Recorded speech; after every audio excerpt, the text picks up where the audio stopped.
Magandang araw! Welcome to my channel. Ang ating tatalakayin ngayon ay ang Module 1 ng unang markahan sa matematika ng ikalawang baitang. Ito ang Visualizing and Representing Numbers from 0 to 1,000 with emphasis on numbers 101 to 1,000 using a variety of materials. Ang pangalawang aralin ay patungkol sa visualizing and identifying numbers from 501 to 1,000 o pagkilala at pagtukoy sa mga bilang mula 501 hanggang 1,000. Magbalik-aral muna tayo mula sa pagkilala at pagtukoy sa bilang 101 hanggang 500. Unang bilang. Anong bilang ang nasa unahan ng 358? Kung ang sagot mo ay 357, magaling dahil tama ang iyong sagot. Pangalawang bilang. Anong bilang ang nasa unahan ng 180? Kung ang sagot mo ay 170, tama. 170 ang nasa unahan ng 180. Ngayon, subukan naman natin ang kakayahan mo sa pagtukoy ng bilang na kasunod. Anong bilang ang kasunod ng 284? Kung ang sagot mo ay 285, magaling! Tama uli ang iyong sagot. Pang-apat na tanong. Anong bilang ang kasunod ng 399?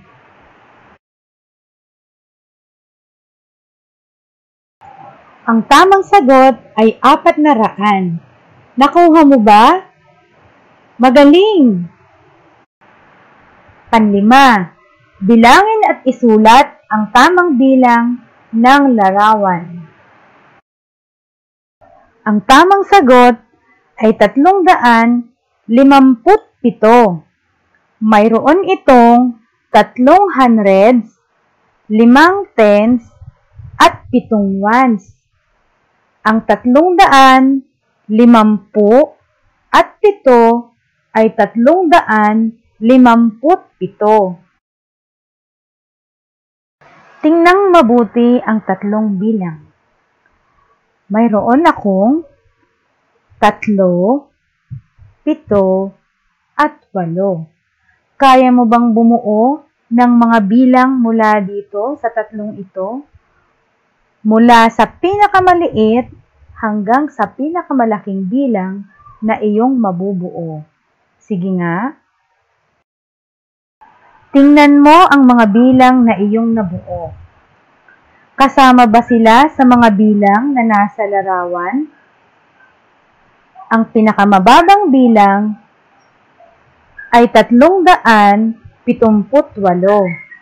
at ang pinakamataas na bilang naman na iyong mabubuo ay 873. Nakuha mo ba? Magaling! Pakinggang mabuti ang babasahin kong suliranin. Maaari mo akong sabayan. Si Ana ay batang matipid. Iniipon niya ang sobra sa baon niya araw-araw. Mayroon na siyang 5 tig-100, 4 na tig-10, at 9 na tig-piso. Magkano na kaya ang perang naipon ni Ana? Narito ang larawan ng pera ni Ana. Mayroon siyang 5 piraso ng tig-100, 4 na tig-10, at 9 na tig-piso. Masasabi mo ba ang kabuuan ng pera ni Ana?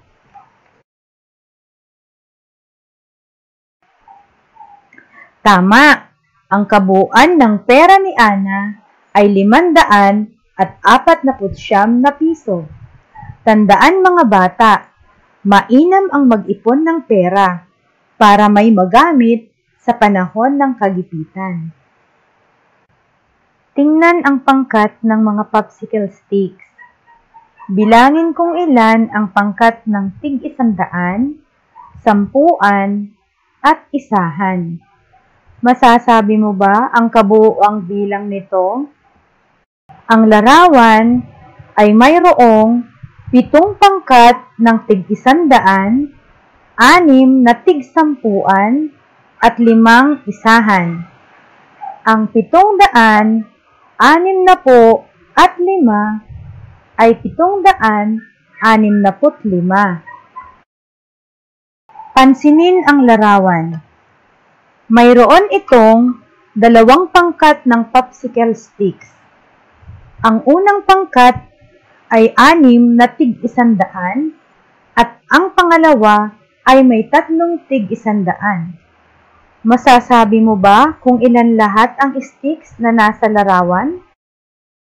Ang 6 na tig-100 at 3 tig-100 ay 900. Iyan ang kabuuan ng popsicle sticks. Upang malaman mo ang kabuuang bilang ng isang bagay, mahalagang pagsamahin ang parehong magkakapangkat. Dumako naman tayo sa pagsagot sa mga pagsasanay. Unang bahagi. Tingnan ang number grid o chart. Kaya mo bang isulat ang mga nawawalang bilang nito? Maaari mong itigil pansamantala ang bidyong ito habang ginagawa ang pagsasanay. Tapos ka na ba? Tingnan mo ang iyong sagot. Ikumpara mo ito sa larawan. Wasto ba ang iyong mga kasagutan? Huwag kang mag-alala. Maaari mong balikan ang aralin kung hindi mo pa ito naintindihan. Pangalawang bahagi ng pagsasanay. Bilangin ang mga nakalarawang bagay sa hanay A at itambal ang angkop na bilang nito sa hanay B. Maaari mo uling itigil pansamantala ang video habang pinag-iisipan mo pa ang sagot. Tama ba ang sagot mo? Ang sagot sa unang bilang ay letrang B, samantalang ang sagot naman sa pangalawang bilang ay letrang A. Ngayon, sagutin mo naman ang paglalapat na tanong. Tara, basahin natin. Bumili si Aling Rosa ng mga biskwit na ipamimigay sa mga nasalanta ng bagyo. Ang laman ng malaking kahon ay 500. Sa katamtamang kahon ay 300. At sa maliit na kahon ay 150. Ilang biskwit lahat ang ipamimigay ni Aling Rosa? Ito ang mga kahon ng biskwit na binili ni Aling Rosa. Ang malaki na naglalaman ng 500, ang katamtaman na may 300, at ang pinakamaliit na may 150. Sabihin mo nga kung ilan lahat ang biskwit. Tama! Ang bilang ng lahat ng biskwit na ipamimigay ni Aling Rosa ay 950. Ang natutuhan mo ngayon ay ang aralin 2, ang biswal na pagkilala at pagtukoy sa mga bilang mula 501 hanggang 1,000. Pwede kang gumamit ng mga larawan bilang biswal na representasyon nito at number grid.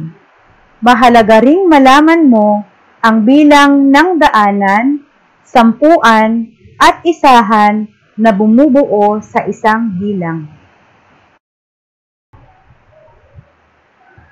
Ngayon, umabot ka na sa pinakahuling bahagi ng ating aralin. Gamitin mo ang mga natutuhan mo para sagutin ang pagtataya. Unang bahagi. Isulat ang tamang bilang ng mga nasa larawan. Unang bilang. 9 na pangkat ng tig-100, 4 na pangkat ng tig-10, at 6 na pangkat ng tig-1. Pangalawang bilang. 1 kahon na may 400, 1 kahon na may 300, 1 kahon na may 50, 1 kahon na may 20, at 3 kahon na may tig-1. Pangalawang bahagi.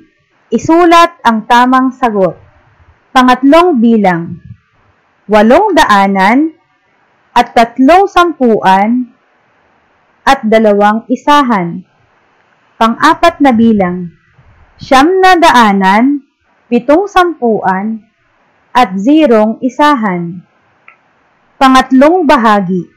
Isulat sa guhit ang tamang bilang. 500 at 91. Hanggang dito na lang tayo. Hanggang sa muli. Salamat!